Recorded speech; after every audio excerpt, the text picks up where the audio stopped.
যুবক রুটি বিক্রেতা, সে রুটি বিক্রি করে, চুলার মধ্যে রুটি সেকে, সে যে সালাম দিল আসসালামু আলাইকুম, যুবক বলে ওয়ালাইকুম আসসালাম।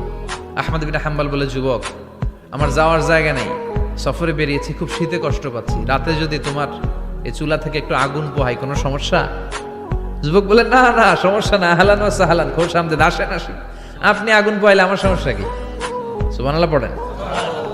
আল্লাহ শুকরিয়া করে উনি বসলেন আর আগুন পোহাচ্ছেন, আর খেয়াল করলেন যুবক রুটি বানায় আর পরে আস্তাগফিরুল্লাহ, রুটির দলা বানায় পরে আস্তাগফিরুল্লাহ, খামির বানায় আর পরে আস্তাগফিরুল্লাহ, রুটি নিয়ে উনুনের ভিতরে চুলার ভিতরে সেকা দেয় আর পরে আস্তাগফিরুল্লাহ, দোকানদারের কাছে কেউ আসলেই সে রুটি দেয় আর পরে আস্তাগফিরুল্লাহ, ক্রেতার কাছ থেকে টাকা নিয়ে ক্যাশ বক্সে রাখে আর কি পড়ে, আবার রুটি বানানো শুরু করে আর কি পড়ে, খালি এইটাই পড়তেছে। ইমাম আহমদ ইবনে হাম্বল তো অবাক, কিরে এটা আবার কেমন যুবক, খালি আস্তাগফিরুল্লাহ।